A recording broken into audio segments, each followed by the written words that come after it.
ससुराल। प्राची अभी तैयार होकर घर से निकल रही थी। उसकी सास मालती जी ने टोक दिया, बहू कहाँ जा रही हो? प्राची ने बहुत निर्ममता से जवाब दिया, माँ जी पापा की तबीयत खराब है, बहुत घबरा रही हूँ, उन्हीं को देखने जा रही हूँ। यह कहकर प्राची बिना जवाब के इंतज़ार किए घर से बाहर निकल गई। मालती जी को उसका व्यवहार अच्छा नहीं लगा, लेकिन पिता की बीमारी का खबर सुन के वे चुप रहीं। प्राची जल्दी से घर पहुंची तो देखा पापा खांसी की से बुरा हाल था। प्राची ने माँ से कहा, मैं आपसे पहले ही कहा था कि पापा को किसी अच्छे डॉक्टर के यहाँ दिखा लेते हैं। खांसी बढ़ती जा रही है, लेकिन आप लोग किसी की सुनते ही नहीं हो। तुम पापा को संभालो, मैं ऑटो लेकर आती हूँ और बड़े हॉस्पिटल चलेंगे। वहाँ डॉक्टर ने उन्हें एक बीमारी बताई। डॉक्टर ने प्राची से कहा, देखो अभी तो हम इन्हें एडमिट कर रहे हैं, कल इनके सारे टेस्ट करेंगे, उसके बाद ही ठीक से इलाज हो सकेगा। प्राची पापा को एडमिट कराकर घर पहुंची तो उसके पति अमित उसकी प्रतीक्षा कर रहे थे। अमित जाते ही प्राची से पूछा, कैसे है पापा तुमको? उन्होंने देखा कि तुमने कितनी देर लगा दी, तुम्हें पता है ना माँ से खाना बनाया नहीं जाता। यह सुनकर प्राची की आंखों से आंसू छलक उठे। उसने किसी तरह अपने आप को संभालते हुए कहा, पापा की तबीयत बहुत ख़राब थी, उन्हें हॉस्पिटल एडमिट करा कर आ रही हूँ, आप सब बैठिए, अभी मैं 10 मिनट में आप सबके लिए खाना बना कर देती हूँ। यह सुनकर अमित का गुस्सा कुछ शांत हुआ। उसने कहा, नहीं रहने दो, खाना मैंने बाहर से ऑर्डर कर दिया है, तुम बस माँ के लिए 1-2 रोटियाँ बना दो, माँ जी बाहर का खाना नहीं खाती हैं। प्राची अमित से उसकी केयर करना अच्छा लगा। वह जल्दी से नहाने चली गई। नहाकर उसने खाना खाया। वह जल्दी जल्दी खाना बना रही थी। उसका मन पापा की ओर लगा था। वह फ़ोन करना चाह रही थी। सब काम जल्दी से निपटा कर वह छत पर चली गई। वहाँ उसने माँ को फ़ोन लगाया, माँ अब कैसी है तबीयत पापा की? माँ ने कहा, बेटा तेरे जाने के बाद तो इनकी तबीयत और बिगड़ गई थी, इनको खांसी के साथ साथ खून भी आ रही थी। डॉक्टर ने तुरंत सारे टेस्ट किए हैं, सुबह तक रिपोर्ट आ जाएंगे, मेरा मन घबरा रहा है, तू भी आ जा। प्राची ने कहा, ठीक है माँ मैं आती हूँ। तभी माँ ने कहा, अरे मेरा दिमाग तो खरा काम नहीं कर रहा है, तू इतनी रात को कैसे आएगी? तू सुबह आ जाना और एक काम कर देना, मेरे पापा चेक बुक सुबह 10,000 जमा करने हैं, तभी इलाज शुरू होगा, तू मेरे पास से एक चेक ले जाकर पैसा निकाल लेना। कुछ देर बात करके प्राची ने मोबाइल रख दी। उसने देखा सब सोने जा चुके हैं। वह रसोई में जाकर काम निपटाने लगी। आज उसे अपना बचपन याद आ रहा था। उसके पापा कहते थे, मेरा बेटा नहीं है तो क्या हुआ, बेटी ही है, इसमें इस काबिलियत बनाऊंगा कि यह मेरा बेटा बनेगा।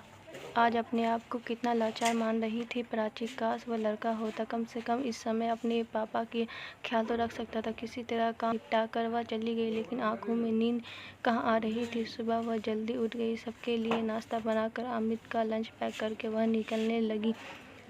तभी उसने देखा कि उसकी अलमारी में 10,000 रुपये पड़े हैं, वो जो अमित के परसों घर खर्च के लिए लाए थे।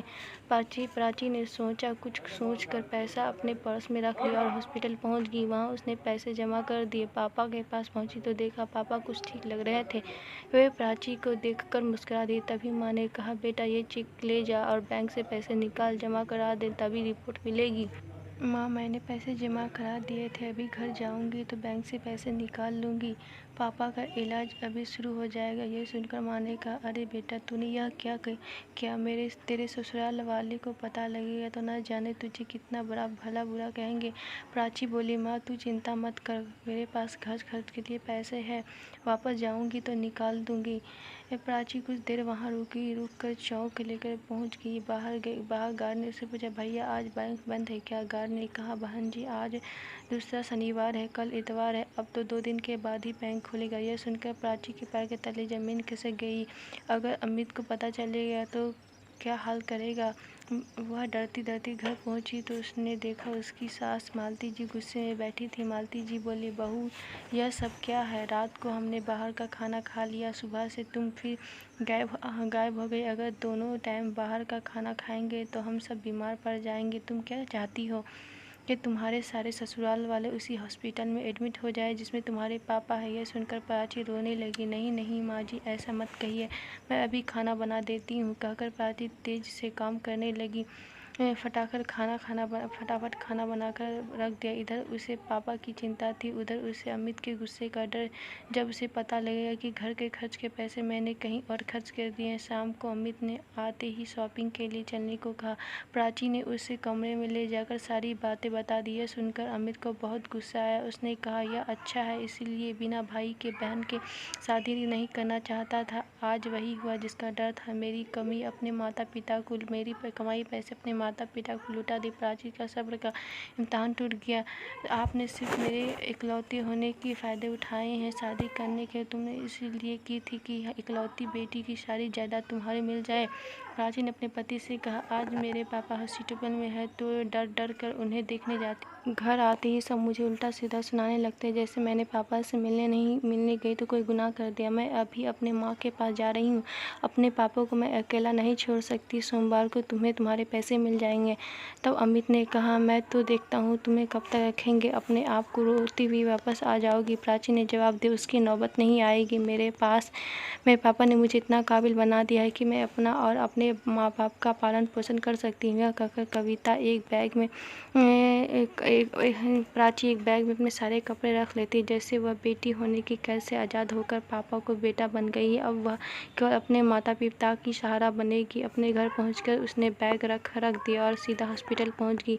माँ के पूछने पर उसने कुछ नहीं बताया। चिंता मत करो माँ, अमित ने मुझे यहाँ रख कर गया और कहा है कि पिता का देखभाल करने के लिए। अगले दिन पापा की रिपोर्ट आ गई, उसमें लंग्स इन्फेक्शन था। उसी समय सोमवार का दिन प्राची 10,000 रुपये अपने ससुराल भिजवा दिए। कुछ ही दिनों में उसके पापा ठीक हो गए। प्राची ने इसी बीच एक नौकरी ढूंढ ली थी। जब उसके पापा घर आ गए तो उसने सारी बात उन्हें बताई। पापा ने कहा, बेटा हम अपना ध्यान रख लेंगे, तू अमित से बात कर और वापस घर लौट जा। प्राची बोली, पापा मैंने घर आपकी वजह से नहीं अपने आत्मसम्मान के कारण छोड़ा है। अब मैं बेटा बनकर दिखाऊंगी। यह बात सत्य है।